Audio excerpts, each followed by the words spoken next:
जी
अस्सलाम वालेकुम बच्चों। वालेकुम सलाम सर। आवाज़ आ रही है सबको? वालेकुम सलाम सर। जी सर। अबरार रसूल,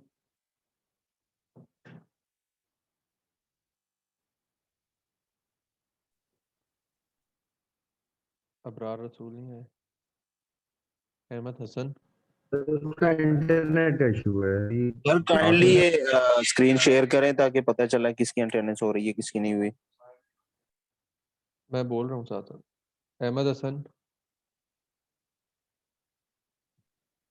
अहमद हसन नहीं आए। Ali Abdul Salam,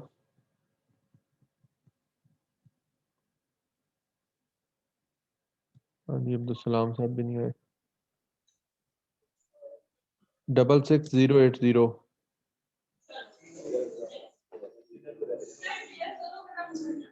present sir. 080 अली हसन है ये। जी सर, जी sir, 66080।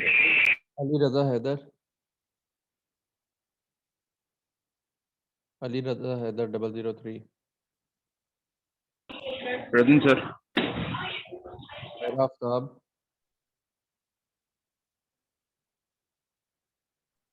Present sir. Okay. Daniyal,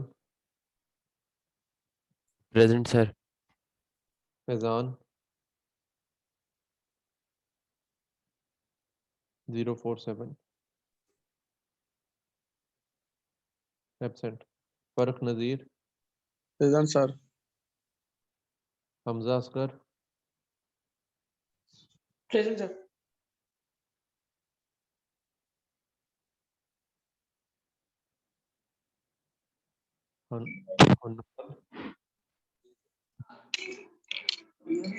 present sir.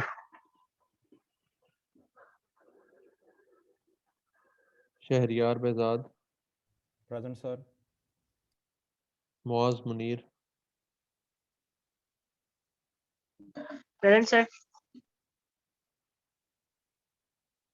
Anas Baloch, present sir.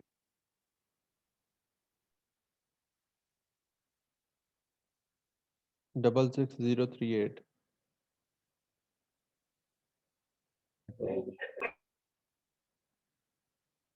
66038 कौन है? Absent. Arqam, present sir. Arqam आए? सर आपकी आवाज बहुत कम आ रही सर। तो आवाज आ रही है? जी आपकी तो सही आ रही है, मेरी आवाज अभी आ रही है सही? जी आपकी आ रही है। जी सर अब क्लियर है। Bilal 166, present sir.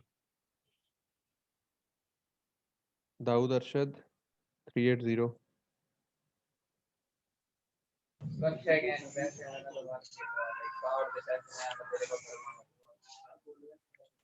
दाऊद अरशद नहीं आए?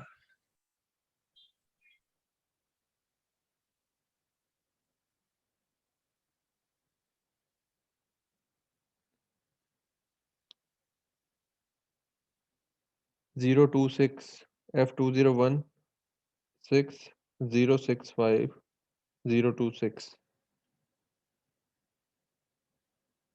026 कौन है?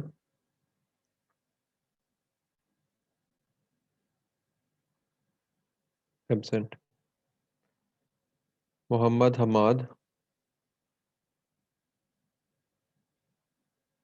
एब्सेंट। हारिस एब्सेंट। 2018105081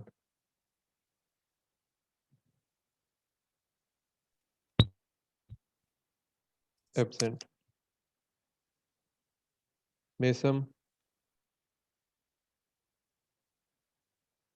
मोहम्मद मेसम ये प्रेजेंट है, इसका नेट का मसला आ रहा है, ये मीटिंग नहीं है। Numan Naeem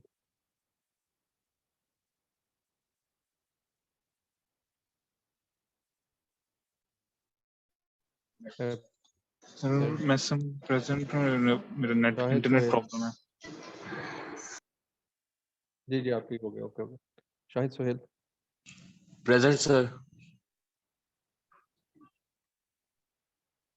F20192666314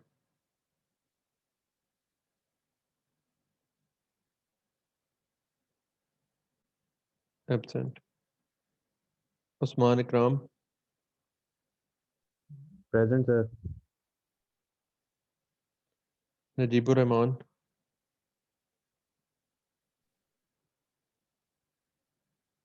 absent. S2018266026 present Najib Rahman present sir. Okay. 026 present S2 sir. Present. क्या नाम है? Noman Ahmed. Ubaid Ubaidur Rahman 227 Usama Tariq present sir.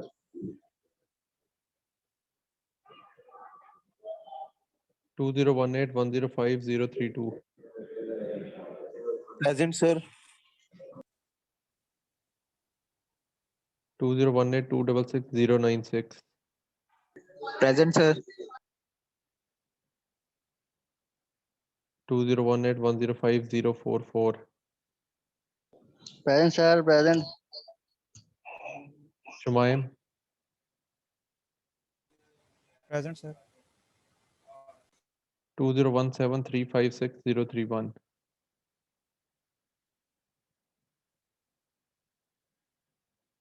Absent. Waqar Kashif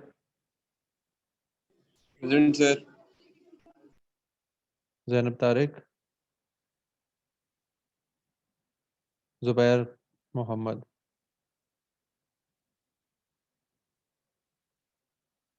Zubair Mohammad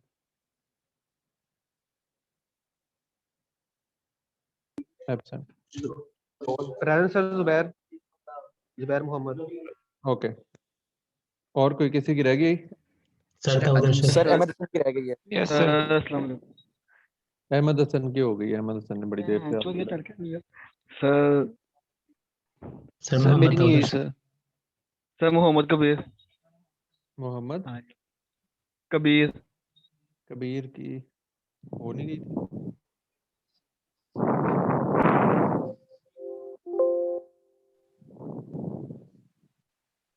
Kabir क्या रोल नंबर है? सर 81 F2018105081 ठीक है। सर जी मोहम्मद दौन जब्बार।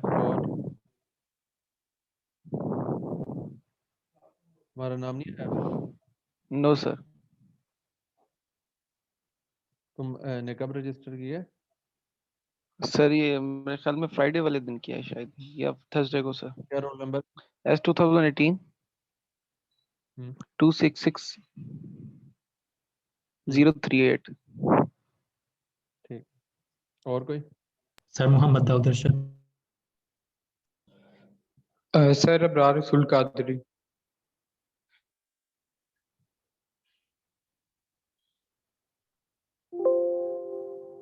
तुम्हारा भी नाम नहीं आया इब्रार? सर मेरा फर्स्ट रोल नंबर था, तब कनेक्टिविटी इशू था। सबसे अच्छा पहले लिस्ट में मेरा नाम ही अच्छा, इब्रार रसूल कादरी। ठीक। सर मोहम्मद दाऊद की तक है। जी दाऊद का भी कर दो।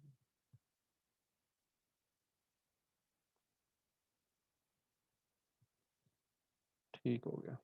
सर आवाज का मसला आ रहा है, आपने मेल लगा दी है? कौन साहब है? दाऊद। हाँ हाँ दाऊद कर दिया।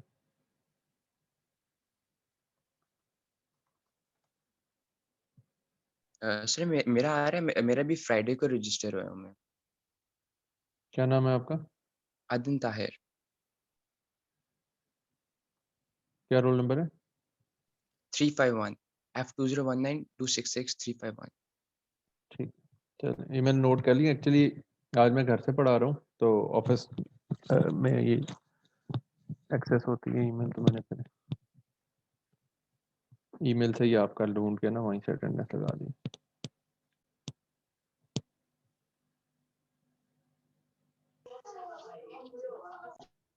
अच्छा, कोई सवाल पिछली क्लास से किसी का?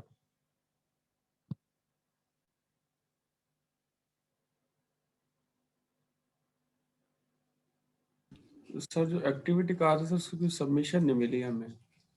हाँ वो अभी मूडल का कुछ इशू चल रहा है, वो मैं इंशाल्लाह आज रिजॉल्व करूंगा। तो आप ओके मूडल, सर। आपकी ईमेल आ गई थी लेकिन बाकी लोगों को एक्स्ट्रा टाइम मिल गया।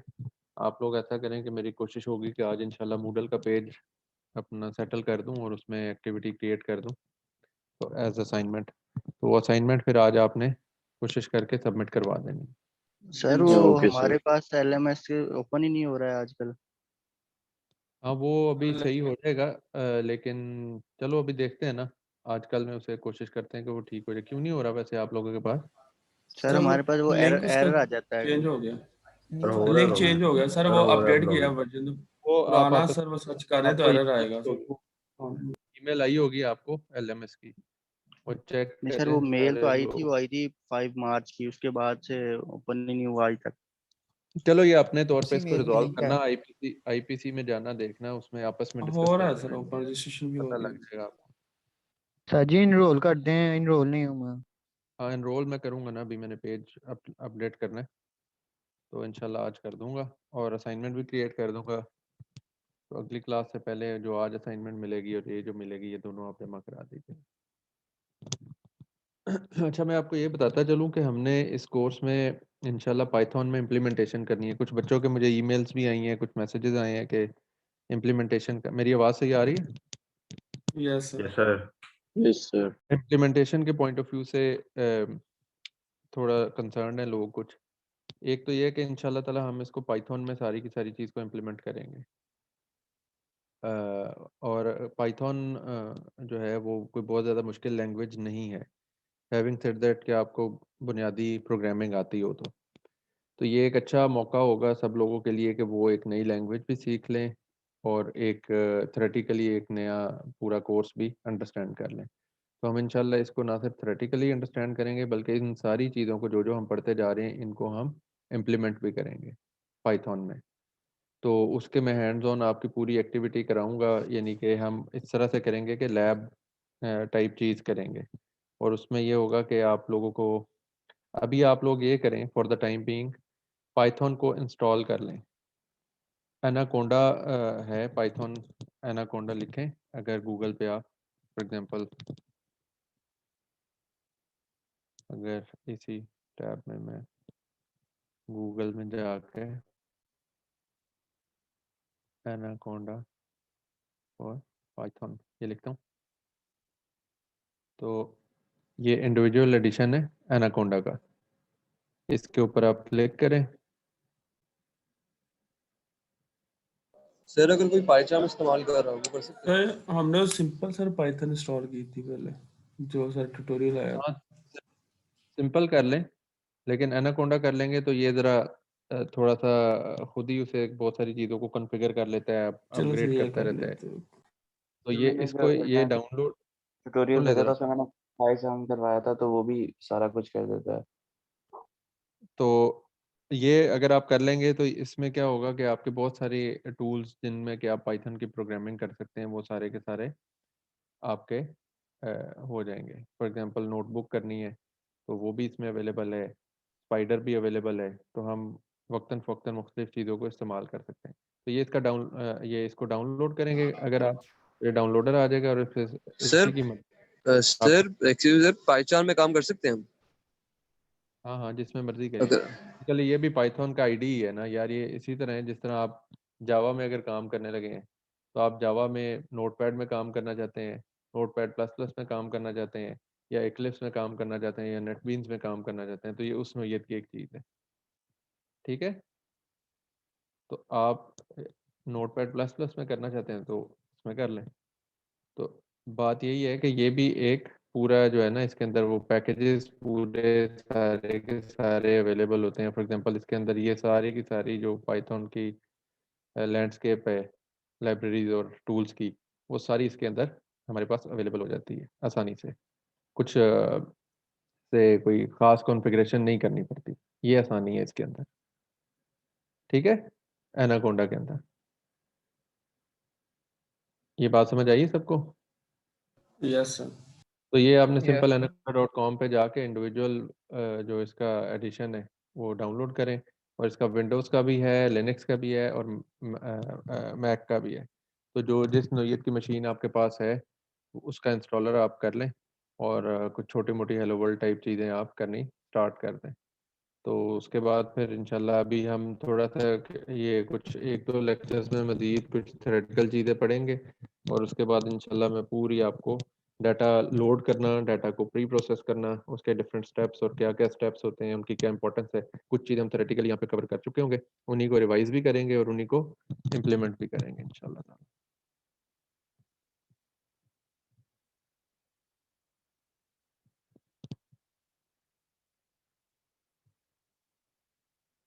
अच्छा, लास्ट क्लास में कहाँ तक हमने पढ़ लिया था जी? सर टू डू टास्क तक पढ़ा था, सर टू डू टास्क तक पढ़ा था।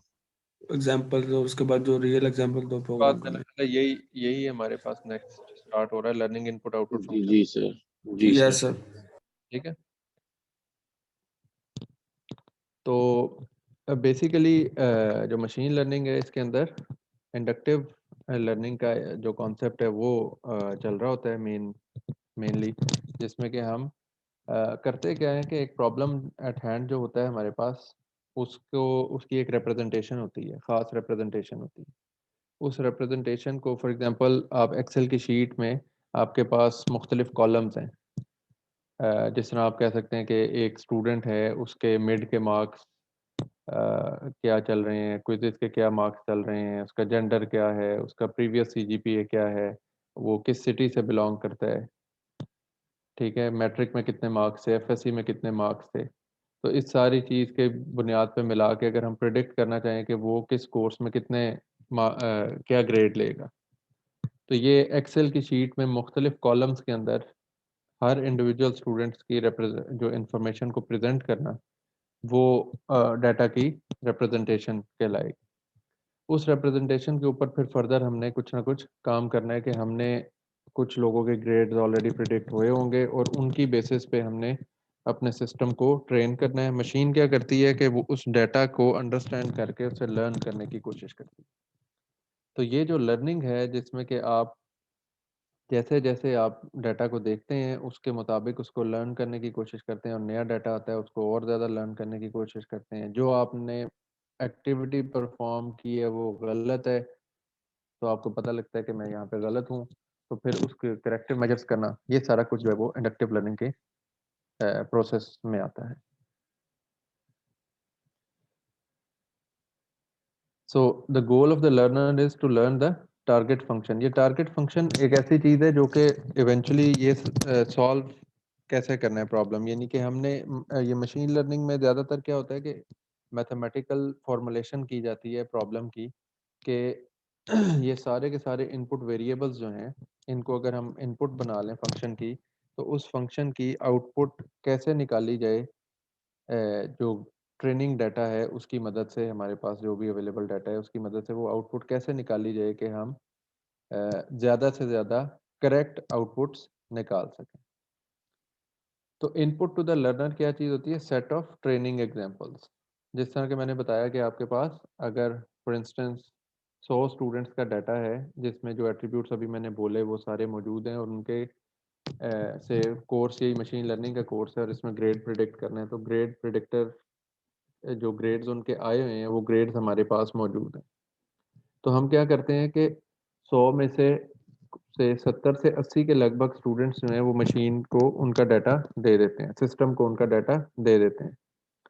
सिस्टम उन 80 स्टूडेंट्स के डाटा से लर्न करने की कोशिश करता है कि किस सूरत हाल में कौन सा ग्रेड आता है। तो ये है सेट ऑफ ट्रेनिंग एग्जांपल्स, और इन ट्रेनिंग एग्जांपल्स पे फिर सिस्टम लर्न करने की कोशिश करता है। फिर सेट ऑफ फंक्शंस और हाइपोथेसिस या हाइपोथेसिस स्पेस, इसमें हम क्या करते हैं कि हम हाइपोथेसिस बिल्ड करने की कोशिश करते हैं कि किस सूरत में क्या होना चाहिए, और आउटपुट क्या होता है?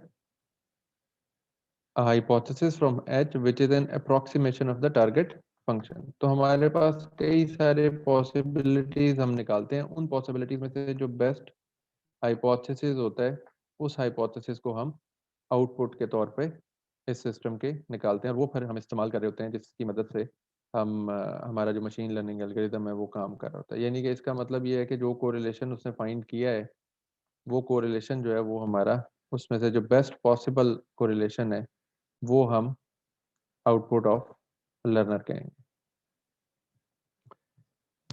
So H is assumed to be a priori to be drawn from the set of functions or hypothesis, and the target function f may or may not be in H. This may or may not be known. इसको अभी हम आगे चल के मजीद understand करते हैं कि इस चीज़ का मतलब क्या है।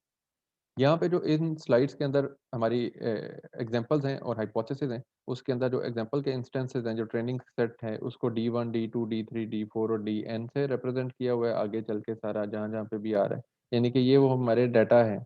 एक रो जो है स्टूडेंट के फॉर एग्जांपल अरकम का जो डाटा है वो एक रो होगी, उसको हम D1 कह देंगे।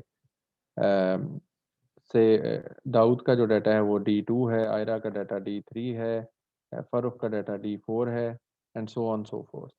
तो सेट ऑफ ट्रेनिंग एग्जांपल्स जो हमने दी हैं वो लर्नर को मिलती हैं। इसी तरह एक पॉसिबल हाइपोथेसिस स्पेस है जो कि सिस्टम को दी जाती है कि इसमें हमने पॉसिबली किस तरह से चीज़ों को हैंडल करना है जिससे कि हम पॉसिबल जो हाइपोथेसिस हो सकते हैं वो क्या क्या हैं वो हम सारे के सारे इसको दे देंगे। इन हाइपोथेसिस में से जो बेस्ट सॉल्वर होगा इस डाटा के मुताबिक वो हाइपोथेसिस जो है वो हमारी आउटपुट में आएगा।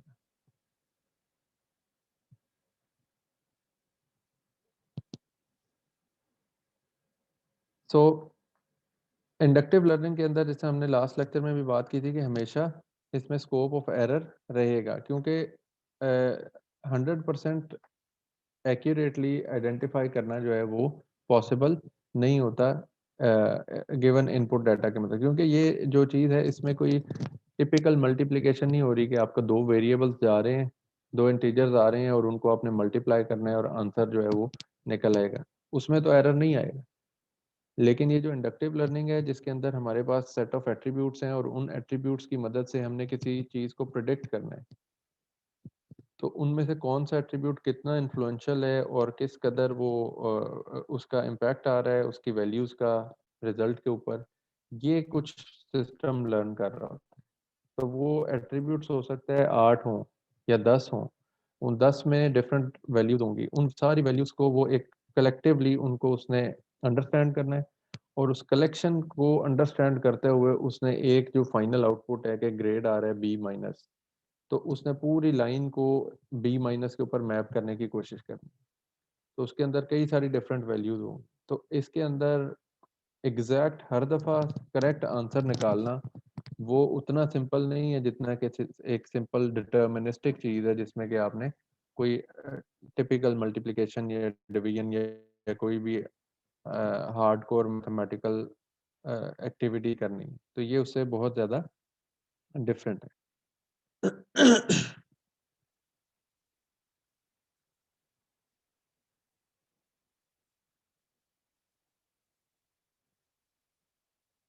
तो मशीन का प्रॉब्लम क्या है? मशीन को जो आप डाटा देंगे उस डाटा और ट्रेनिंग एग्जांपल की मदद से और जो सेट ऑफ हाइपोथेसिस हम उससे देंगे उनकी मदद से उसने सबसे बेहतरीन हाइपोथेसिस को सामने लाने की कोशिश करनी। इसका मतलब ये हुआ कि मशीन एज सच खुद तो कुछ नहीं कर रही है, जिस तरह एग्जैक्टली जिस तरह से हम एल्गोरिदम लिखते हैं और मशीन वही काम कर रही होती है, तो यहाँ पे भी मशीन जो है वो सेट ऑफ हाइपोथेसिस के अंदर से बेस्ट हाइपोथेसिस को एज आउटपुट देने की कोशिश कर रही होती है। फिर हम करते क्या हैं कि हम change of representative set of training examples and set of hypotheses in a format which learning algorithm can understand, ये वाली चीज़ करते हैं। अब ये आगे चल के अभी हम देखेंगे कि जो हमारा इनपुट डाटा है, ये जो सोल्यूशन के अंदर बात हमने की है कि उसको और ज़्यादा करेक्ट बनाने के लिए हमने करना क्या है, तो जो हमारा इनपुट डाटा है इसको हमने मशीन के लिए कंपैटिबल और अंडरस्टैंडेबल कैसे बनाना है कि कम से कम एम्बिगुअस रहे मशीन के लिए डाटा को प्रोसेस करना और अंडरस्टैंड करना, ताकि वो ज़्यादा से ज़्यादा बेहतर जवाब कंप्यूट कर सके। तो ये हाइपोथेसिस को भी हम ये थोड़ी सी एब्स्ट्रैक्ट चीज़ है, इसको भी हम एब्स्ट्रैक्ट ही रख रहे हैं और इसको हम बाद में डिस्कस करेंगे। रिप्रेजेंटेशन जो है वो हम अभी हम डिस्कस करेंगे इस लेक्चर के अंदर। जो डाटा की रिप्रेजेंटेशन है जिसकी मैं बात कर रहा हूँ कि हम डाटा को रिप्रेजेंट इस तरह से करें कि मशीन के लिए वो ज़्यादा से ज़्यादा अंडरस्टैंडेबल और अनएम्बिगुअस होता जाए। तो हम डाटा को ट्रेनिंग और टेस्टिंग दो हिस्सों में डिवाइड करते हैं। ट्रेनिंग एग्जांपल्स कौन सी होती हैं? जिस तरह मैंने कहा कि हमारे पास 100 स्टूडेंट्स का डाटा है, तो उसके अंदर से 70-80 जो रोज़ हैं वो हमने ट्रेनिंग के लिए दे दी कि जिस सिस्टम ने लर्न करना है, और फिर बाकी की जो 20 हैं या 30 हैं उनको हमने फिर एज टेस्ट सिस्टम को देना है कि वो उनका ग्रेड प्रिडिक्ट करें, और उनका एक्चुअल प्रिडिक्टेड ग्रेड हमारे पास होगा। फिर हम दोनों को कंपेयर करेंगे कि टेस्टिंग वाले का ग्रेड आ रहा था ए, एक्चुअल ग्रेड ए माइनस था, सिस्टम ने क्या प्रिडिक्ट किया है। अगर सिस्टम ने भी ए माइनस प्रिडिक्ट किया तो ज़बरदस्त हो गया, लेकिन अगर सिस्टम ने उसका ग्रेड से बी प्लस डिटेक्ट किया तो फिर ये एरर आ जाएगा सिस्टम के एंड पे। तो ट्रेनिंग एग्जांपल और टेस्ट एग्जांपल्स या टेस्ट ट्रेनिंग डाटा और टेस्ट डाटा भी आप कह सकते हैं। तो x और d की नोशंस जो हैं वो इस्तेमाल की गई हैं। ट्रेनिंग के लिए क्या कहा गया? x1 x2 x3 क्या होंगे? ट्रेनिंग, और d1 d2 d3 मीन ये d मीन्स ट्रेनिंग एग्जांपल और x मीन सिंपल एग्जांपल, ये यहाँ पे लिखा हुआ। तो ये इसकी नोशन है कि हमने x और d में दोनों को डिफरेंशिएट किया हुआ।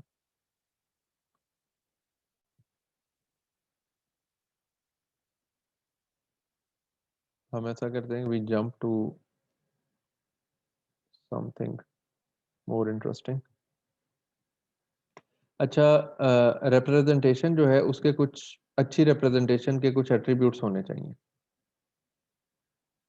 एट्रीब्यूट वैल्यू पेयर की फॉर्म में हमारा डाटा रिप्रेजेंट हो रहा था। जिस तरह मैंने एक्सेल की कॉलम की बात की, तो एक्सेल के कॉलम में अगर से जेंडर लिखा हुआ है कॉलम का हेड, तो उसमें मेल और फीमेल लिखा होगा। तो इसी तरह अगर से एक और है जिसमें लिखा हुआ है कि मैट्रिक के मार्क्स, तो मैट्रिक के मार्क्स में जितने भी मार्क्स आपने ऑब्टेन किए वो लिखे हुए हैं। तो ये मैट्रिक के मार्क्स एट्रीब्यूट है और जितने मार्क्स आपने दिए वो वैल्यू है। जेंडर एट्रीब्यूट है और जेंडर में जो मेल्स हैं उनके लिए m फॉर एग्जांपल लिखा हुआ है, फीमेल्स के लिए f लिखा हुआ है, तो ये उसकी वैल्यू होगी। इसी तरह FSC के मार्क्स, मिड के मार्क्स, फाइनल के मार्क्स, एट्सेट्रा एट्सेट्रा। तो हमारे पास इनपुट को रिप्रेजेंट करने के लिए हमने सेट ऑफ इनपुट एट्रीब्यूट्स रखने हैं, उनके डाटा टाइप्स होने चाहिए, जिस तरह मार्क्स में वो नंबर है, जेंडर में वो मेल या फीमेल है, और possible values for each input attribute. ये तीसरी चीज़ आ गई कि जिस तरह जेंडर में क्या क्या आ सकता है, मेल और फीमेल। मार्क्स हैं, अगर से मार्क्स 100 में से हैं तो वो 0 से लेके 100 तक हो सकते हैं। अगर हम मैट्रिक के मार्क्स की बात कर रहे हैं तो वो 1100 के अंदर अंदर होते हैं, तो से 0 से लेके 1100 के दरमियान उसकी पॉसिबल वैल्यूज है। तो ये है कि वो डाटा का इनपुट एट्रीब्यूट है क्या, उसकी डाटा टाइप क्या है और उसकी पॉसिबल वैल्यूज क्या है। इसको आप डोमेन भी कह सकते हैं जो हम सेट्स में यूज करते हैं। Input can be single valued, which comprise of one input attribute, or a vector valued, which comprises of multiple input attributes. तो ये इनपुट जो है वो वेक्टर भी हो सकती है और सिंगल वैल्यू भी हो सकती है। वेक्टर कौन बताएगा क्या होता है? सर कॉलम और रो। एक्स वाई जी के कॉम्बिनेशन कोऑर्डिनेट्स के अगेंस्ट। हाँ, एक्स वाई जी टाइप कोई चीज हो सकती है, जिसका मतलब क्या है कि थ्योरेटिकली स्पीकिंग वो हायर डायमेंशन में भी हो सकती है, सिर्फ एक्स वाई और जी नहीं। जितने भी हमारे जो मल्टीपल एट्रीब्यूट्स वाली चीज होती है उसको हम कहेंगे कि ये क्या है, वेक्टर है। तो जब जो जिस तरह मैंने अभी 5-6 एट्रीब्यूट्स का नाम लिया तो वो वेक्टर रिप्रेजेंटेशन है। इसका मतलब है जो हमारा एक रिकॉर्ड है उसके अंदर बहुत सारी चीजें, बहुत सारे एट्रीब्यूट्स एक सिंगल इंस्टेंस को रिप्रेजेंट कर रहे हैं और उसके आगे लिखा हुआ कि अच्छा इसका ग्रेड ये आएगा। तो ग्रेड एक सर ग्रेड के अंदर भी सर डिफरेंट इंस्टेंसेस है, जैसे ए बी सी डी, तो मतलब कि वो है तो एक ही एट्रीब्यूट, उसके आगे डिफरेंट वो आउटपुट एट्रीब्यूट है फरूक, वो इनपुट वैसे एट्रीब्यूट, वो वैल्यू से आप इसको सर कंफ्यूज। फिर पर्सन का भी हम सर कह सकते हैं ना, फिर पर्सन के जो एट्रीब्यूट्स होते हैं, उसके हाइट, उसका कलर, उसके। बिल्कुल बिल्कुल।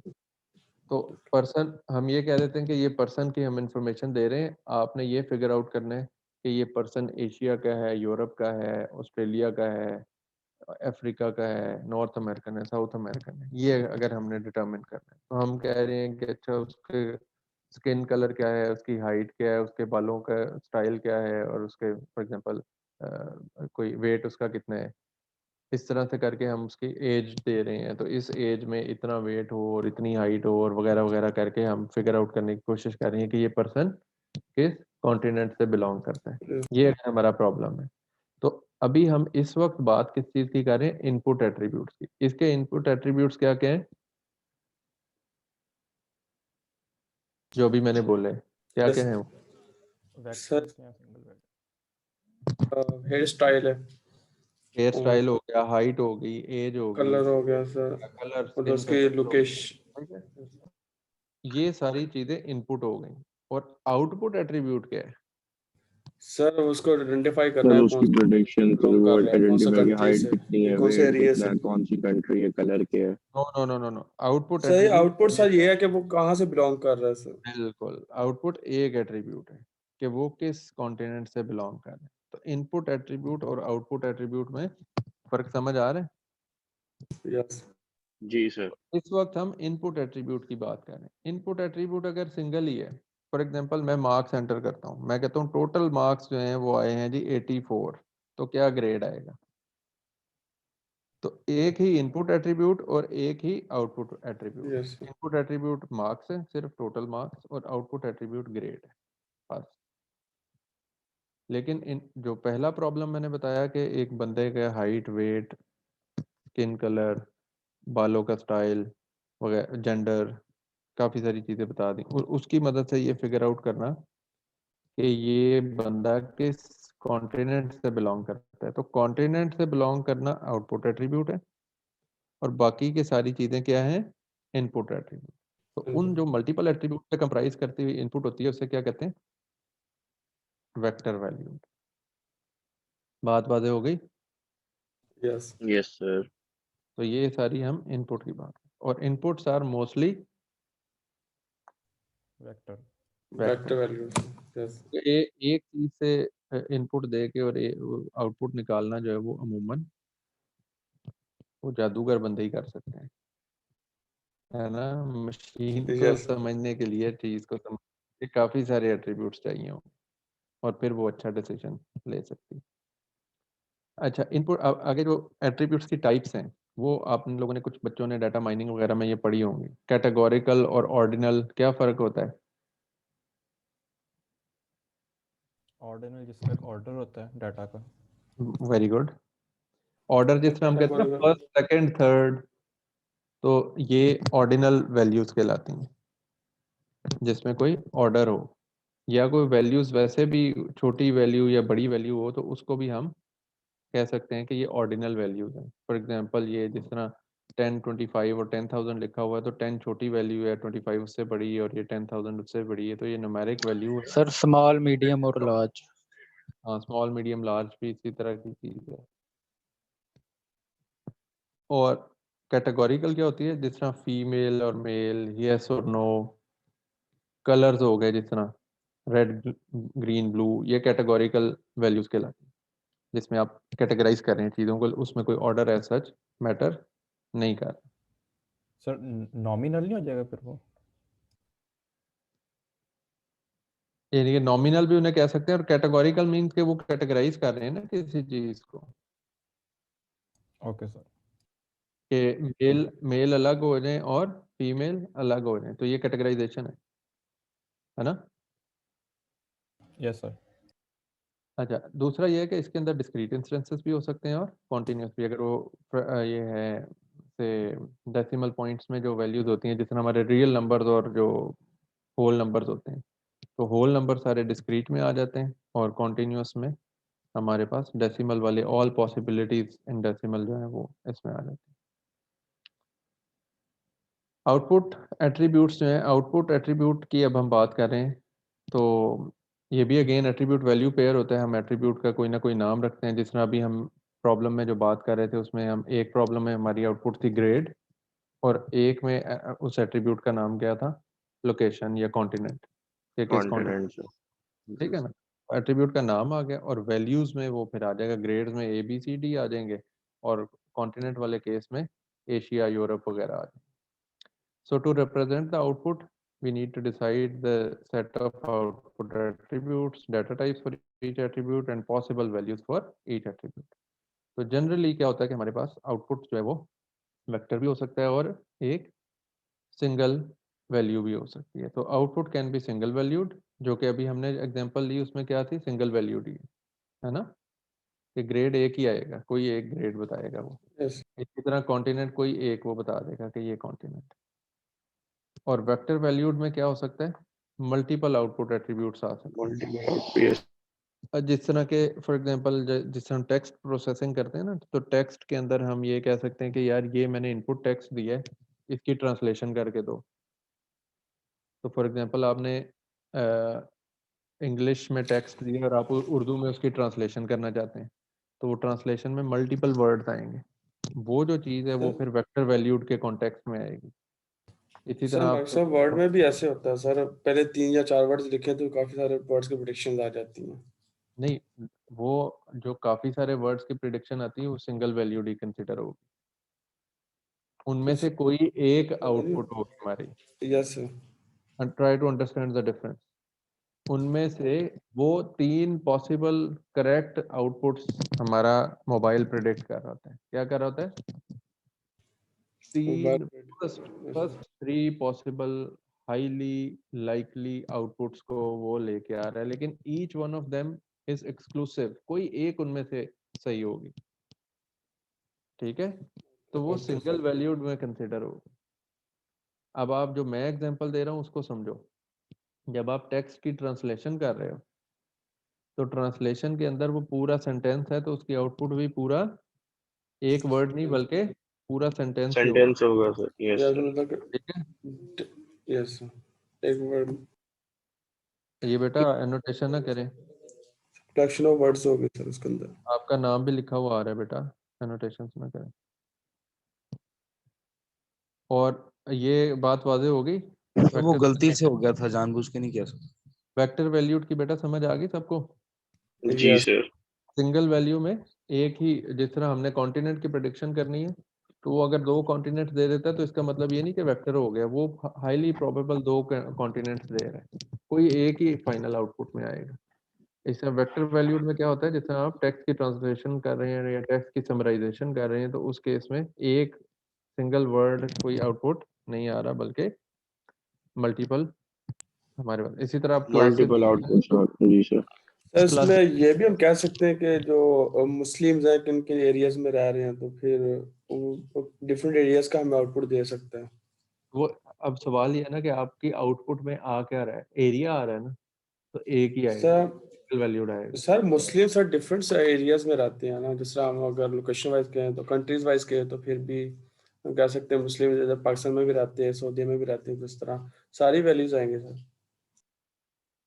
हाँ, अगर आप ये कहते हैं कि वो पूरे दुनिया के अंदर से निकाल के लाओ कि कौन कौन सी जगहों पे ये रह रहे हैं, लेकिन इस सवाल को फिर वो पूरा मैप करना एक प्रॉब्लम के ऊपर कि इसकी इनपुट क्या होगी और आउटपुट क्या होगी, तो ये आई एम नॉट श्योर कि ये किस तरह का एक प्रॉब्लम बनेगा।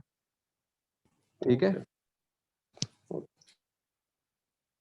मैं आपको रिलेटिवली आसान एग्जांपल्स दे के समझाने की कोशिश कर रहा हूँ। ये आपकी जो एग्जांपल है उसमें इनपुट को, क्योंकि मुस्लिम तो शायद सारी दुनिया में ही रहते but sir here we are talking about the just output. मैं आउटपुट के लिहाज से सर कह रहा था कि वो अंडरस्टैंड आउटपुट मल्टीपल हो सकती है उस केस में, यस, कि वो जब मल्टीपल कंट्रीज आने शुरू हो जाएंगे, एक नहीं आएगा तो फिर क्या हो जाएगा, सर वो वेक्टर वैल्यू होती वेक्टर हो जाएगा। तो जनरली आउटपुट जो है वो सिंगल वैल्यूड है। जिस तरह हमने इनपुट के बारे में देखा था ना कि इनपुट मोस्टली वेक्टर बेस्ड होती है, तो आउटपुट जो है वो अमूमन हम क्लासिफाई कर रहे होते हैं तो वो किसी एक क्लास से चीज़ें बिलोंग करते हैं।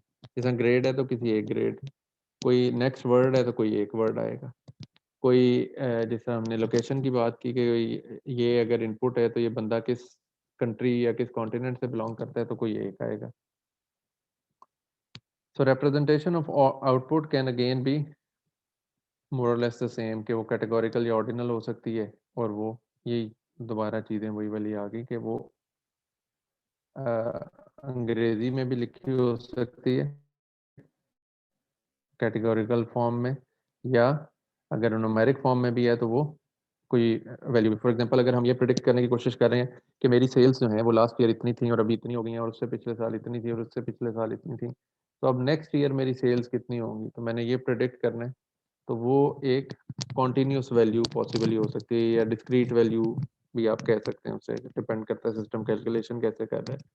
तो वो हमारे पास एक प्रिडिक्टेड वैल्यू आ जाएगी कि से एक बंदा है वो कहता है कि मेरी लास्ट ईयर 10 करोड़ की सेल हुई, उससे पीछे 8 करोड़ की, उससे पीछे 6 करोड़ की, उससे पीछे 3 करोड़ की, तो अभी नेक्स्ट ईयर मेरी कितनी सेल होगी। तो वो सेल जो है वो प्रिडिक्शन वो किसी ना किसी नंबर की फॉर्म में इस तरह से आउटपुट आ जाएगी।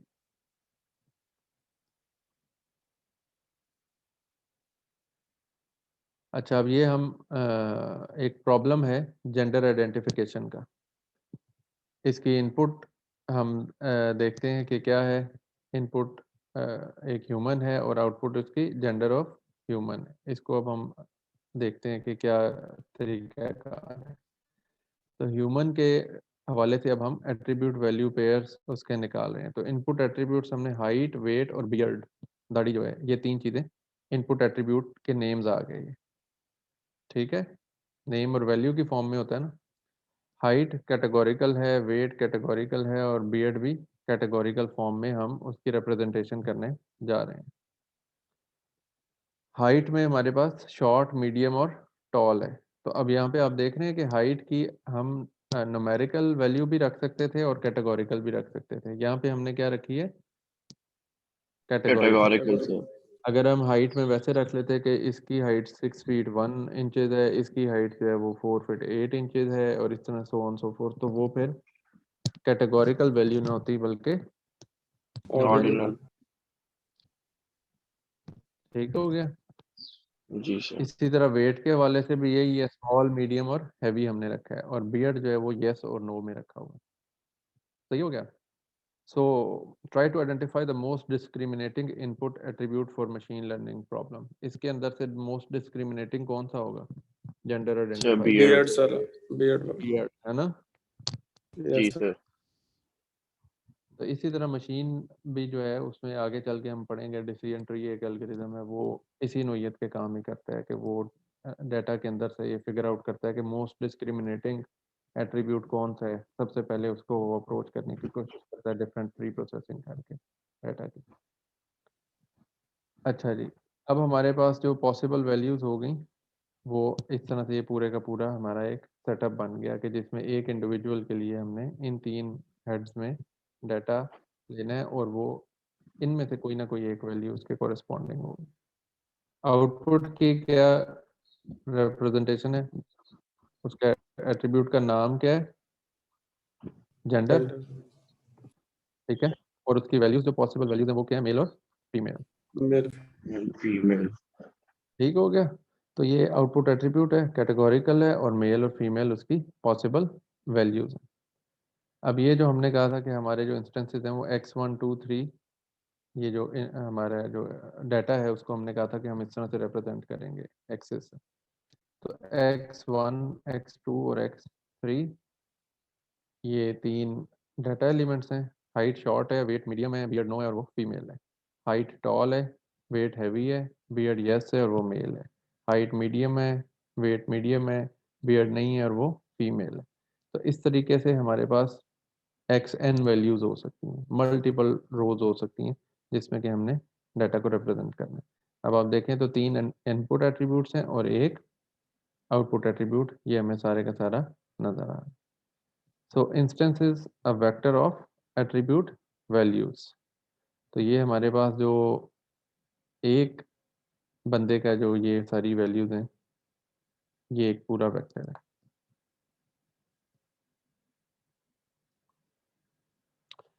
सो फॉर्मली x हम refers to set of examples, पूरा कैपिटल X जो है set of example, पूरा set comprising of all the examples, where small x refers to single example। तो formal representation में हम कहेंगे कि xi where xi represents the input and fxi represents the output। तो ये जो इनपुट 3 एट्रीब्यूट्स हैं उनके कॉरेस्पॉन्डिंग हमारे एक आउटपुट आ रही है। इस तरह से हम इसको फॉर्मली रिप्रेजेंट कर सकते हैं।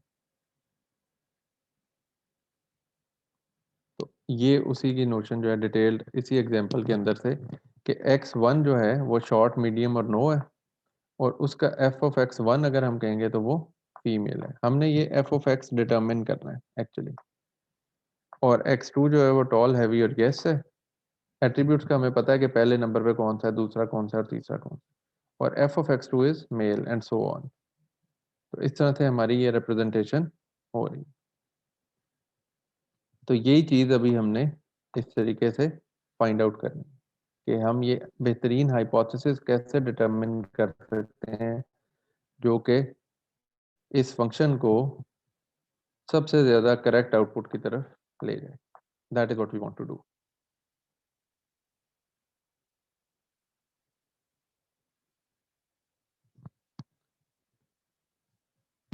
अच्छा, अब ये इनपुट आउटपुट फंक्शंस के हवाले से अगर हम थोड़ा सा इसको और आसान करके मैथमेटिकल पॉइंट ऑफ व्यू से अंडरस्टैंड करें तो अगर ये इनपुट है और ये आउटपुट है तो इसका आपको एक रिलेशन नज़र आ रहा है।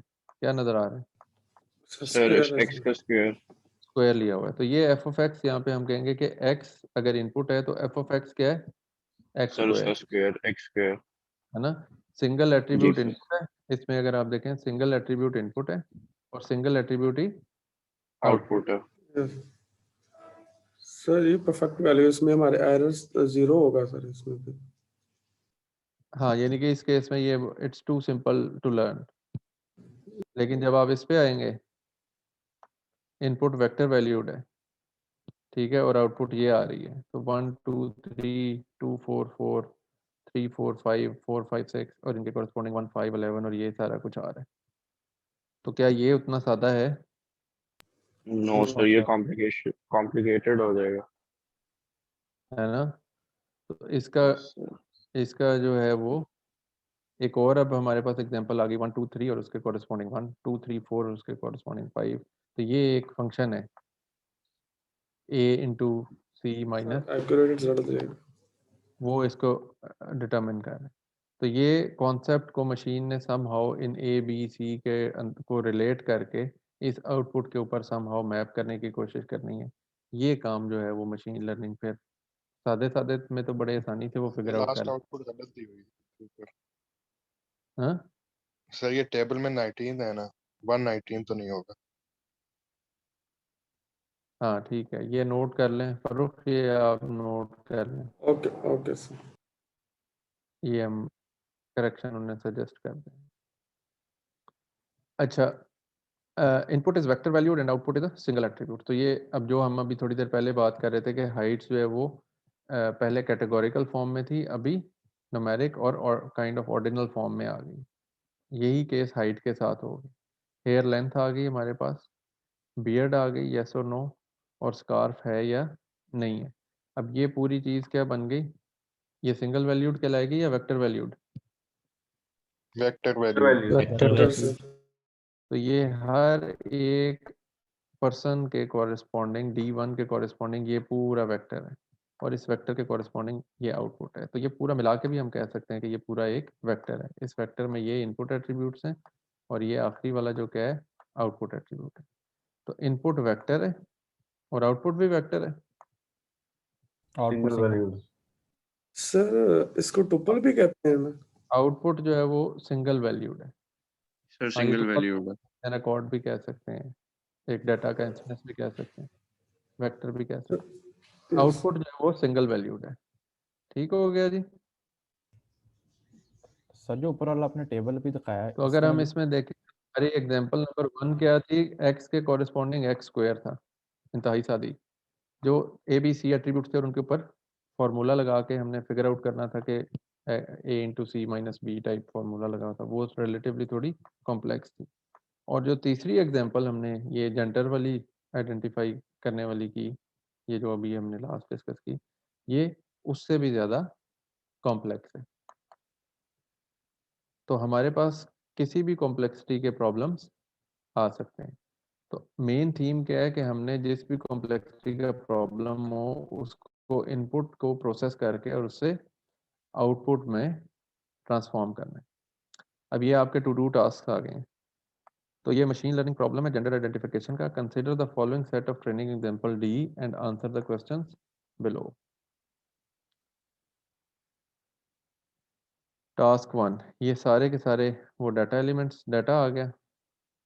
आपने क्या करना है, identify input attributes, their data types and possible values. Identify output attributes, their data values and possible range of values. ठीक है। अब इसके अंदर possible range of values is very simple. Output के अंदर ये, इसके अंदर स्कार्फ वाले के अंदर इनपुट वैल्यूज कितनी आसान है ये, है ना। यहाँ पे आपको थोड़ा सोचना पड़ेगा इनके अंदर, हाइट और वेट के अंदर। How input and output values are represented for gender identification problem. इनको रिप्रेजेंट किस तरह से किया जा रहा है। इनपुट सिंगल वैल्यूड और वेक्टर वैल्यूड क्या है, एक्सप्लेन करें। आउटपुट सिंगल वैल्यूड है या वेक्टर वैल्यूड है, क्या है, इसको एक्सप्लेन करें। ये अच्छा, मैं यहाँ पे आपको बताता हूँ, ये बहुत आसान थिंग्स टू डू हैं। और आप लोगों के को इस चीज़ को साथ साथ चलना है। हम इस कोर्स को भी इसी तरह से पढ़ने की कोशिश कर रहे हैं कि हम आसान तरीके से इसको अंडरस्टैंड करें और फिर उसकी इम्प्लीमेंटेशन पे भी जाएं, और उसकी जो दीगर डिटेल्स हैं, टेक्निकल डिटेल्स, उनको फिर जो आहिस्ता आहिस्ता थोड़ी दरमियानी मुश्किल और मुश्किल सारा कुछ आता रहेगा हमारे सामने। तो आप लोगों ने करना क्या है कि इन चीज़ों को मिस नहीं करना। ये फिर आपके मार्क्स ही बनते हैं इन द एंड।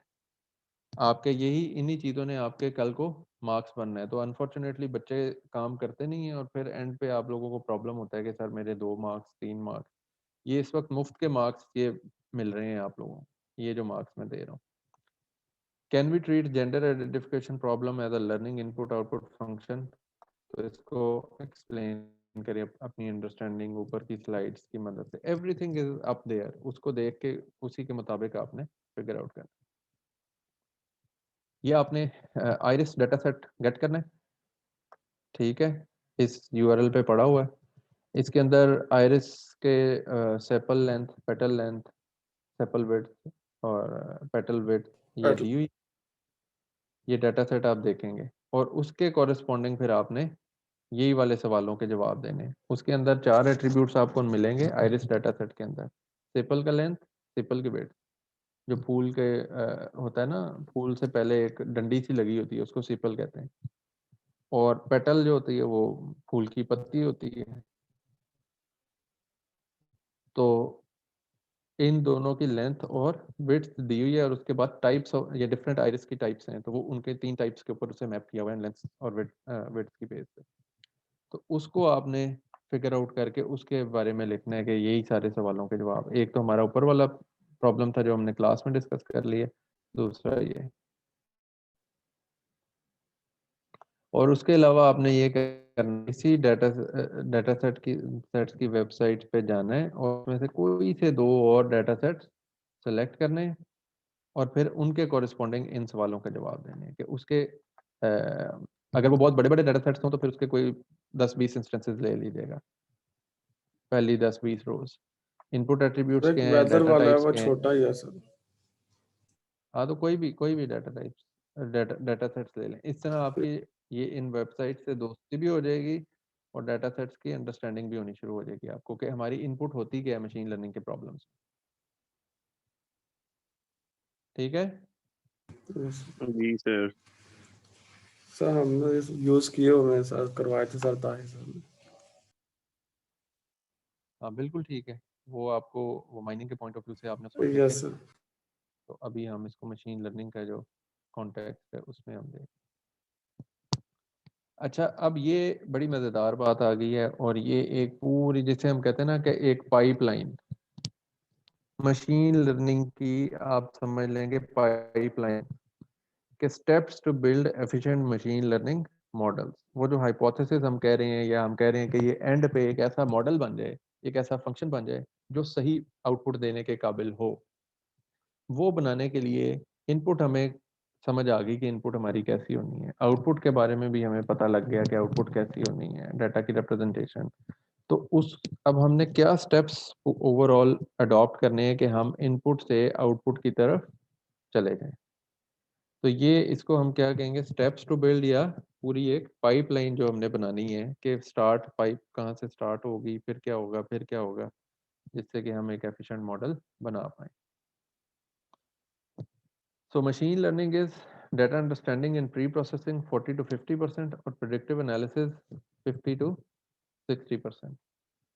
तो ये है पूरी स्टोरी कि हमने मशीन लर्निंग के केस में डाटा को अच्छे तरीके से खुद से अंडरस्टैंड करना होता है। उसकी जो अभी ऊपर हम सारी बातें करके आए हैं वो हमारी डाटा की अंडरस्टैंडिंग के पॉइंट ऑफ व्यू से हैं।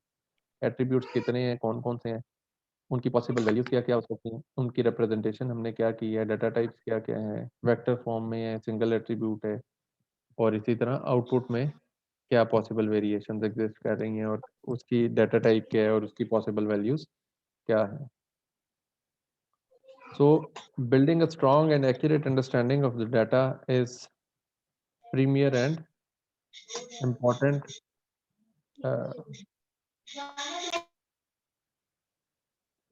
Important aspect.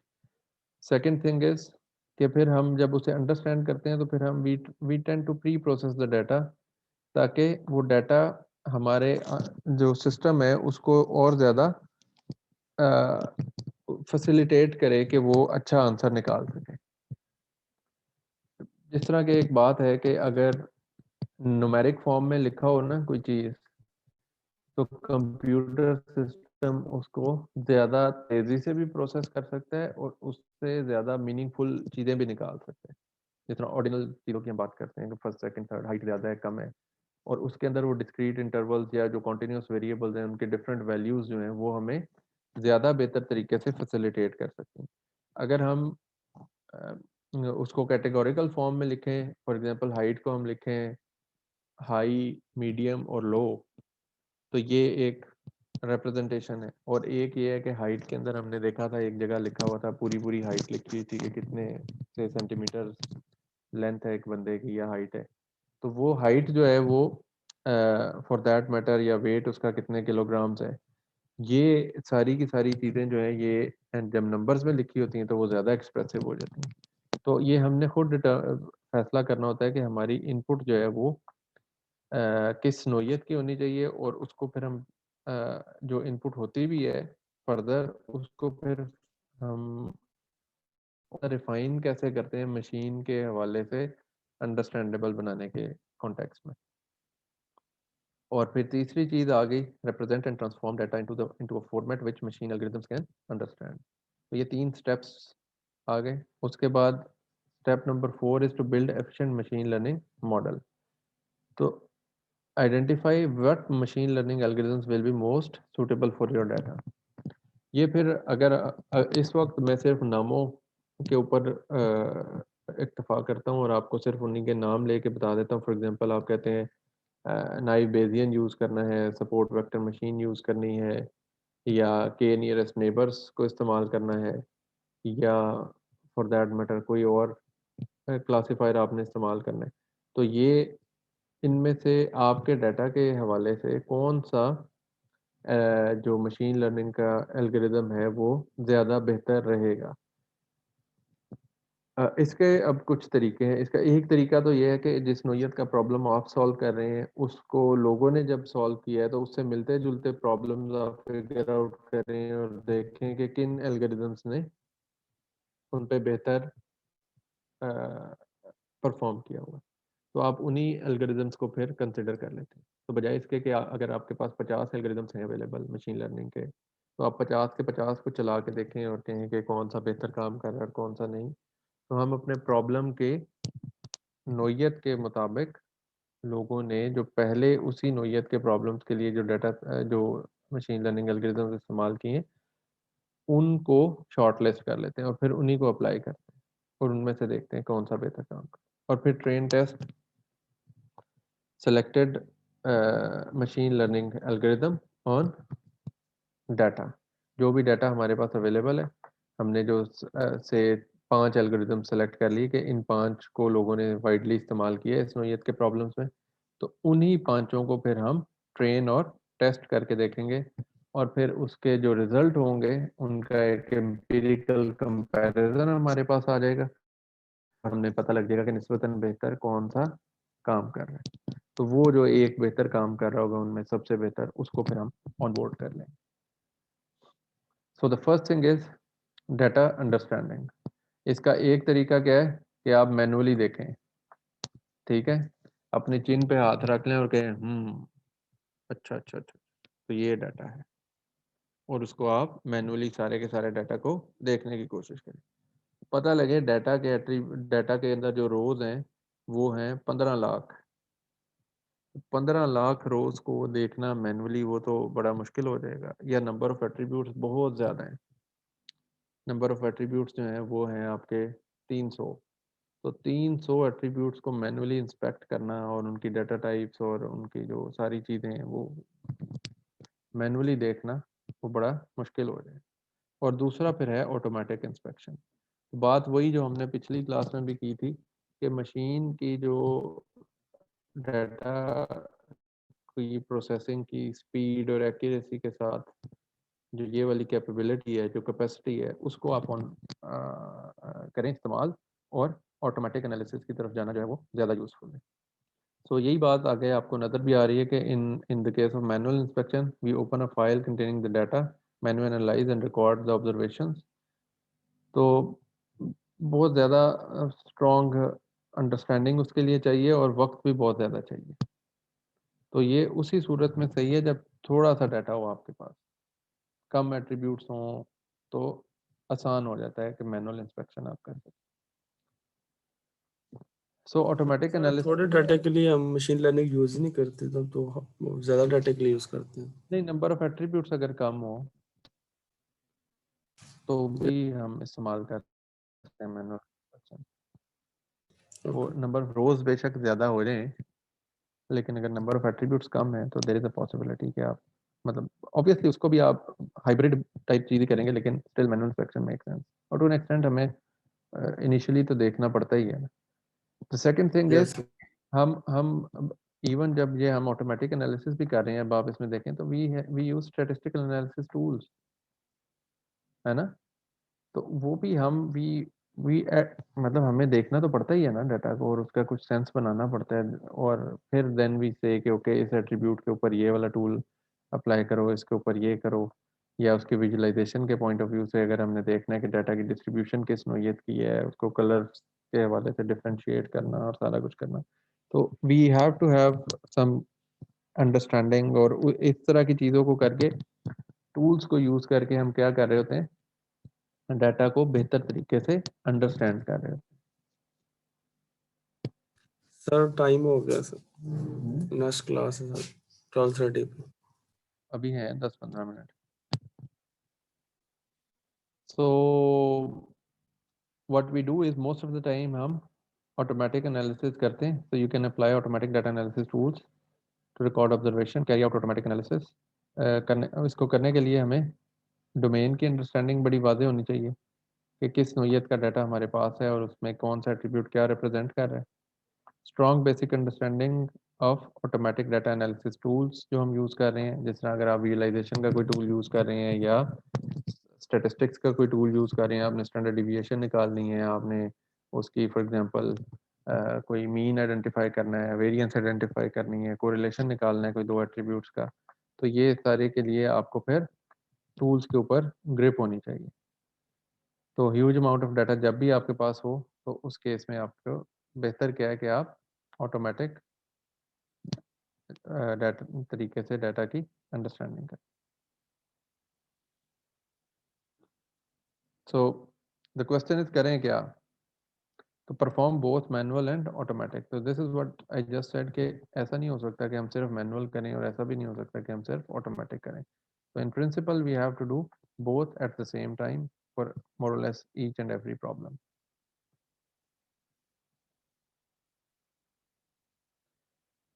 अच्छा, second step is data preprocessing. Preprocessing में क्या होता है कि जब हम डाटा को अंडरस्टैंड कर लेते हैं तो फिर उसे हम हाई क्वालिटी डाटा में कन्वर्ट करने की कोशिश करते हैं।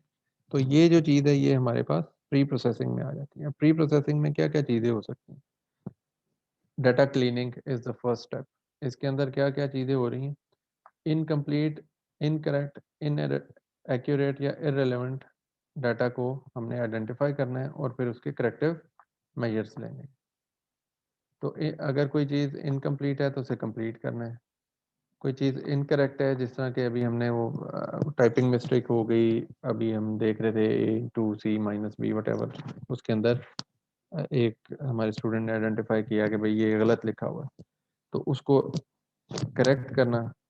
कोई चीज़ इनएक्यूरेट है तो उससे एक्यूरेट रिप्रेजेंटेशन में कन्वर्ट करना, ये मोर और लेस एक जैसी चीज़ें ही हैं। या इररेलेवेंट कोई चीज़ है तो उसको डिलीट कर देना। कोई गलती से की प्रेस हो गई या कुछ लिखा गया है तो उसको डिलीट भी किया जा सकता है। या कोई कॉलम ऐसा है जो कि कोई खास मीनिंगफुल नहीं है तो उसको आप डिलीट कर सकते हैं फॉर दैट मैटर। तो इसके अंदर जो मेन स्टेप्स हैं वो ये हैं: मिसिंग वैल्यूज़ को फिल करना, स्मूथ नॉइजी डाटा, आइडेंटिफाई और रिमूव आउटलायर्स, और रिजॉल्व इनकंसिस्टेंसी। तो डाटा माइनिंग वाले जो बच्चे हैं जिन्होंने पढ़ी हुई है, उन्होंने डेफिनेटली ये सारी चीज़ें पढ़ी होंगी। तो raise your hands for one. Filling missing values तो बड़ा आसान हो गया ना, ये तो हम छोड़ ही देते हैं, it's too simple to discuss. ठीक है, जो वैल्यू नहीं लिखी उसको आप फिल करें, कैसे करना है वो भी हम देख लेते हैं। Second thing is smooth noisy data. Smoothing क्या होती है डाटा की?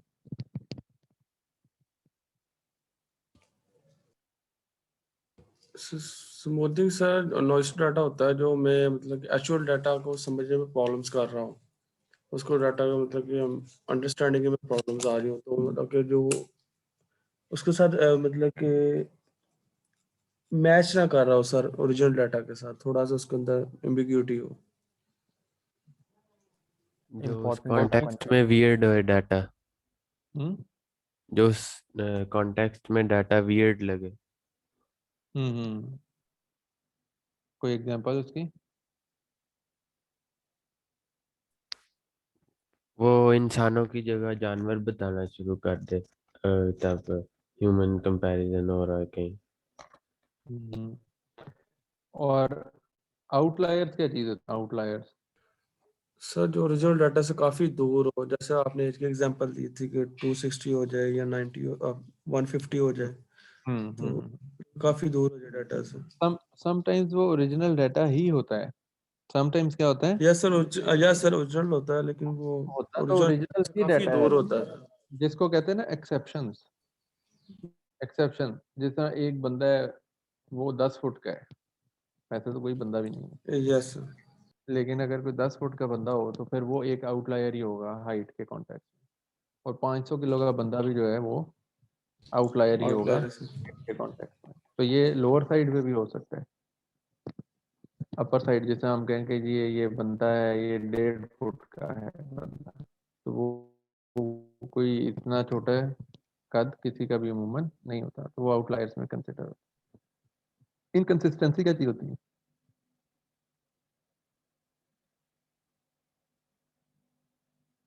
डाटा हमारे पास कंसिस्टेंट नहीं होता, मिसिंग वैल्यूज होती है।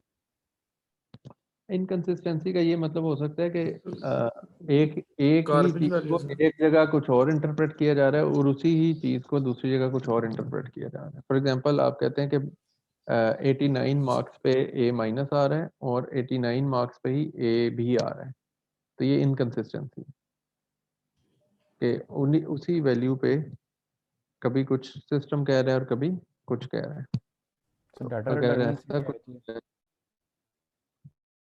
रिडंडेंसी होना तो कोई खतरनाक बात नहीं है, रिपीट हो रही है ना एक चीज, लेकिन वो रेपिटेशन में जो उसका इन्फ्लुएंस है कि एक जगह वो कुछ और आउटपुट दे रही है और दूसरी जगह वही वैल्यूज कुछ और आउटपुट दे रही है, ये इनकंसिस्टेंट।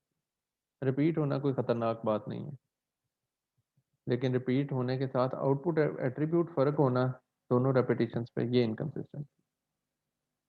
ठीक है, यस सर। अच्छा फिर एक और चीज़ आ जाती है कि समटाइम्स डाटा हमारे पास मल्टीपल वो अलग अलग पड़ा होता है, तो उस डाटा को कंबाइन करने का नाम क्या है? Data integration. तो वो मल्टीपल सोर्सेज से जब आपने उसको एक सिंगल सोर्स में कन्वर्ट करना है यूनिफाइड व्यू के लिए, तो उसमें हम सारे एट्रीब्यूट्स देखते हैं। हो सकता है उन एट्रीब्यूट्स का एक जगह वो लिखा हुआ है जेंडर और एक जगह लिखा हुआ है सेक्स, तो अब उसको एट्रीब्यूट को हमने कॉमन बनाना है और अंडरस्टैंड करना है कि ये एक ही चीज़ की रिप्रेजेंटेशन है। इसी तरह कोई किसी ने वो small kilometres miles sir, kilometre और माइल का हो सकता है, वेट सर पाउंड में और केजी में। एग्जैक्टली तो ये इस टाइप की जो चीज़ें हैं उनको जब इंटीग्रेशन करनी है तो उस वक्त हमने एट्रीब्यूट टू एट्रीब्यूट मैपिंग भी करनी है और उनको अगेन कंसिस्टेंट भी बनाना है। अब ये भी चीज़ इनकंसिस्टेंसी की तरफ जा सकती है कि कुछ आपने डाटा कंबाइन कर दिया, कुछ जो पाउंड्स वाला था वो पाउंड्स में ही आ गया और किलोग्राम्स वाला किलोग्राम्स में आ गया और अब आपने ऊपर वेट लिख दिया। अब हमें कुछ पता नहीं लग रहा कि कौन सी चीज़ पाउंड्स में थी और कौन सी चीज़ किलोग्राम्स में थी, वो नीचे तो सिर्फ नंबर्स ही दिए हैं, तो वो क्या हो जाएगा? गलत हो जाएगा, गड़बड़ हो जाएगी। तो यही चीज़ करने के लिए फिर हम क्या करते हैं? डाटा की ट्रांसफॉर्मेशन करते हैं कि हम एक स्टैंडर्ड उसके ऊपर ले आते हैं कि इसको हमने सारे डाटा को क्या करना है? किलोग्राम्स में ही रिप्रेजेंट करना है, तो पाउंड्स वाले को किलोग्राम में कन्वर्ट कर लो। इसी तरह हाइट किसी ने मीटर्स में लिखी हुई है, किसी ने इंचेस में लिखी है, किसी ने सेंटीमीटर्स में लिखी है, उस सारे को ट्रांसफॉर्म कर लो और एक ही नोशन में उसे कन्वर्ट कर दो। तो ये इंटीग्रेट करने के हवाले से जो जो एट्रीब्यूट्स हैं, किसी के अंदर एक एट्रीब्यूट है ही नहीं किसी एक डाटा सेट के अंदर, तो जहाँ जहाँ जो एट्रीब्यूट है वो आ जाएगा और बाकी जगह वो मिसिंग वैल्यूज आ जाएंगी इसकी। तो डाटा की नॉर्मलाइजेशन और एग्रीगेशन, ये दो चीज़ें जो हैं वो हमारे पास ट्रांसफॉर्मेशन के अंदर आ सकती हैं। ये जो हम चीज़ें डिस्कस करें मोरलेस ऐसी ही हैं। नॉर्मलाइजेशन का एक और कॉन्टेक्स्ट भी होता है कि हम डाटा को की जो वैल्यूज़ हैं उनकी रेंजेस को कर्टेल कर रहे होते हैं कि ये मैक्सिमम वैल्यू क्या होनी चाहिए और मिनिमम वैल्यू क्या होनी चाहिए। सर अपने मर्जी से सेट कर सकते हैं उसके मिनिमम मैक्सिमम रेंज। बिल्कुल। तो डाटा रिडक्शन, इसमें एक और भी चीज़ होती है कि समटाइम्स जिस तरह अगर आप बात करें से सैलरी की, तो हम कहते हैं जी सैलरी इसकी जी फरूख की 2.5 लाख सैलरी है, अरकम 4 लाख सैलरी ले रहे हैं, दानियाल 1.5 लाख सैलरी ले रहे हैं, दाऊद जो है वो 12,000 रुपये सैलरी ले रहे हैं। ठीक है, तो ये वेरिएशन भी बहुत ज़्यादा आ जाएगी और वैल्यूज़ भी बहुत बड़ी आ जाएगी। और उसके कॉरेस्पॉन्डिंग अगर हम ये कहें कि इन सारे लोगों की हाइट कितनी है, तो हाइट जो आ रही होगी वो अगर हम से सेंटीमीटर्स में भी रख दें तो वो फ्यू हंड्रेड्स में होगी। अब वो फ्यू हंड्रेड्स वाली जो हाइट है और उसके कॉरेस्पॉन्डिंग लाखों वाली वैल्यू जो है सैलरी की, वो फिर क्या करती है कि सैलरी की वैल्यू जो है वो ओवरवेल्म करना शुरू कर देती है किसको, बाकी एट्रीब्यूट्स को, कि बाकी एट्रीब्यूट्स बिल्कुल छोटी छोटी वैल्यूज कैरी कर रहे हैं, लेकिन सैलरी की जो वैल्यू है वो बहुत बड़ी वैल्यू है। इस तरह के मल्टीपल एट्रीब्यूट्स हो सकते हैं। तो फिर हमारी कोशिश क्या होती है कि तमाम के तमाम जो हमारे डाटा एट्रीब्यूट्स हैं वो एक ख़ास रेंज में हो। फॉर एग्जांपल 0 से 1 की रेंज में हो, हर एक की वैल्यू क्या हो, 0 से 1 के दरमियान। तो इससे क्या हो जाता है कि कोई भी एक ऐसा वो वेरिएबल नहीं होता जो कि डिसीजन करने में बाकियों को इन्फ्लुएंस करना शुरू कर दे। तो इससे ये एक चीज़ है जो कि डाटा नॉर्मलाइजेशन का जो लफ्ज़ हमने यहाँ पे लिखा हुआ है वो इस कॉन्टेक्स्ट में इस्तेमाल होता है। एग्रीगेशन जो है वो इंटीग्रेशन के हवाले से भी हो सकती है, और समराइज्ड वैल्यूज़ जो होती हैं, मीन, मीडियन, एवरेज, या कोई सम लेना है किसी चीज़ का, ये सारी चीज़ें जो वो एग्रीगेशन में आ जाती हैं। So the other thing is data reduction. The process of reduction, the huge volume of data but producing the same similar analytical results. Data reduction जो है वो उसमें क्या होता है कि जब बहुत ज़्यादा डाटा हो तो उसमें हम डाटा को रिड्यूस करने की कोशिश, डुप्लीकेट रिमूवल जो है वो पॉसिबली एक चीज़ हो सकती है। इसी तरह एक और चीज़ होती है जिसे क्या कहते हैं, डायमेंशनल रिडक्शन। डायमेंशनल रिडक्शन क्या चीज़ होती है कि आपके पास डायमेंशंस क्या होती हैं, जैसे वेक्टर है ना, वेक्टर के अंदर जो हमने 5 एट्रीब्यूट्स देखे, तो 5 एट्रीब्यूट्स को हमने कहा कि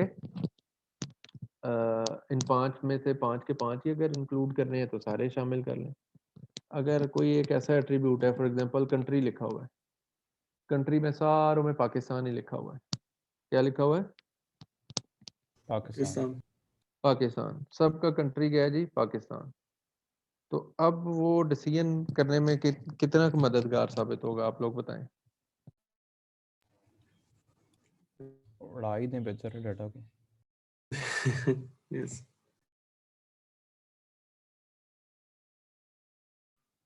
तो क्या मदद देगा वो,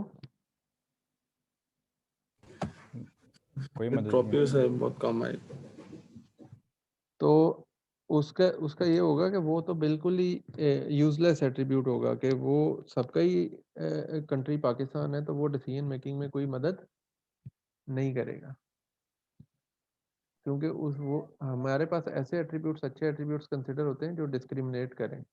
जिस तरह अभी थोड़ी देर पहले हमने ऊपर देखा कि बियर्ड एक ऐसा एट्रीब्यूट था ना कि जिस बंदे की बियर्ड है वो तो definitely he is a man, या वो मेल है जेंडर उसका, तो वो एक यूजफुल एट्रीब्यूट था। लेकिन अगर उधर ही आगे कॉलम जेंडर ये कंट्री बना दें और कंट्री में सारों में पाकिस्तान लिख दें, तो उस वो कुछ भी नहीं पता करा रहा कि वो अगर मेल है तब भी पाकिस्तान है, फीमेल है तब भी पाकिस्तान है। अच्छा, मशीन लर्निंग के जो एल्गोरिदम्स हैं वो दो मेन कैटेगरीज में उनको हम डिवाइड कर सकते हैं। एक feature based machine learning algorithms और दूसरे न्यूरल नेटवर्क बेस्ड एल्गोरिदम। तो फीचर बेस्ड एल्गोरिदम के अंदर हम क्या करते हैं, मैनुअली फीचर इंजीनियर करते हैं, यानी कि कौन से एट्रीब्यूट्स हमने लेने हैं और उनको ये सारी की सारी प्री प्रोसेसिंग डिफरेंट तरह की हम खुद अप्लाई करते हैं। जो ये न्यूरल नेटवर्क बेस्ड होते हैं या डीप न्यूरल नेटवर्क्स होते हैं, इसमें क्या होता है कि वो खुद से फीचर्स को आइडेंटिफाई करता है, हमने फीचर्स को आइडेंटिफाई नहीं करना होता। तो इस कोर्स में जो मेजॉरिटी एल्गोरिदम्स हम पढ़ेंगे वो फीचर बेस्ड मशीन लर्निंग के एल्गोरिदम्स होंगे, जिनमें फीचर्स को हम खुद से आइडेंटिफाई करते हैं। तो इसकी स्ट्रेंथ क्या है फीचर बेस्ड एल्गोरिदम्स की, कि हम स्मॉल ट्रेनिंग डाटा सेट से भी लर्न कर सकते हैं। और वीकनेस क्या है कि फीचर इंजीनियरिंग जो है वो काफ़ी टाइम भी लेती है और बड़ा इंपॉर्टेंट टास्क भी होता है। अच्छे फीचर्स आप डिटर्मिन कर लें तो बड़ा ज़बरदस्त हो सकता है। डीप जो होते हैं उसके अंदर वो फीचर्स को ऑटोमेटिकली डिटर्मिन करता है। इसकी स्ट्रेंथ क्या है कि वो फीचर्स को बड़े ज़बरदस्त डिस्क्रिमिनेटिंग फीचर्स को आइडेंटिफाई कर लेती है जो एज अ ह्यूमन हम शायद अंडरस्टैंड नहीं कर सकते। हमारा तो डोमेन नॉलेज होता है ना, उसकी बेस पे हम आइडेंटिफाई करते हैं। तो कुछ ऐसे हिडन फीचर्स भी होते हैं जो कि मशीन आइडेंटिफाई कर लेती है, जो हम इमेजिन भी नहीं कर सकते कि ये फीचर भी कोई काम का फीचर हो सकता है। और वीकनेस क्या है कि इनको बहुत ज़्यादा अमाउंट में डाटा चाहिए ट्रेनिंग के लिए, फिर ये कुछ ना कुछ काम कर पाते हैं, वरना ये काम नहीं कर पाते। तो फिर करें क्या? सर टाइम हो गया टाइम हो गया है? सर क्लास है 30 पे 3 मिनट्स ऊपर हो गए। ठीक है, चलो सही है। फिर यहाँ से ऑनवर्ड्स इंशाल्लाह ये अब हमारी तकरीबन 200 स्लाइड्स हो गई। यहाँ से ऑनवर्ड्स हम फिर अगली क्लास में स्टार्ट कर इंशाल्लाह इंशाल्लाह। तो आप सर अगली सर स्लाइड ये में, तो ये सर अगली ये अभी क्लास में पढ़ के बाकी की स्लाइड्स तक हम इनको तेजी से फिर कवर करेंगे इंशाल्लाह। सर सर ये अभी हमारा पहला LMS लेक्चर काम ही नहीं है, कर रहा। जी ये पहला लेक्चर ही है जो 566 स्लाइड्स आप बता था। जी जी, ये एक ही लेक्चर, इस तरह के कोई टोटल 10-12 कितने हैं? 10 से 12 लेक्चर हैं। वो 3 लेक्चर्स अगर हम ये 3 लेक्चर्स में एक ये कवर करते हैं तो इंशाल्लाह हमारा काम हो जाएगा। ठीक है, सर मेरा LMS काम नहीं कर रहा था, असाइनमेंट कहाँ सबमिट करवाऊँ? असाइनमेंट अभी बेटा मैं बनाऊंगा उसका। LMS मेरा भी नहीं काम कर रहा, तो ज़रा सेट कर लें सारे, तो उसके बाद फिर सबमिशन आप बना रखें असाइनमेंट, क्योंकि जब LMS ने काम किया तो उस वक्त फिर मैंने एक दिन ही देना है आपको जमा करवाने के लिए। तो ये आज वाले to okay do sir. Task भी कर लें, तो 2 अलग अलग मैं बना दूंगा, to do task 1, to do task 2। तो जो पहले वाले थे वो आपने 1 में सबमिट कराने हैं, और आज वाले जो टू डू टास्क हैं वो 2 में जमा कराने। ठीक है, ओके चलें ठीक है, थैंक यू वेरी मच, अल्लाह हाफिज़। सर जी जी एक्सक्यूज मी सर, जी जी। सर आपसे बात करनी थी, आप आज अवेलेबल है? हाँ मैं अभी आऊँगा, ये बस अभी मैं घर पे ही हूँ। तो आपकी आवाज नहीं आ रही। आप ऐसा करें, जोहर के बाद आइएगा, जोहर की नमाज के बाद मुझे मिलिएगा। हेलो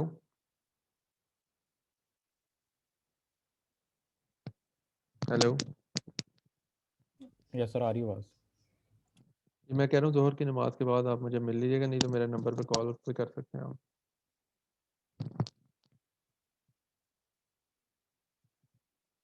ठीक है, फिर क्लास एंड करते हैं। थैंक यू वेरी मच, अल्लाह हाफिज़। अल्लाह।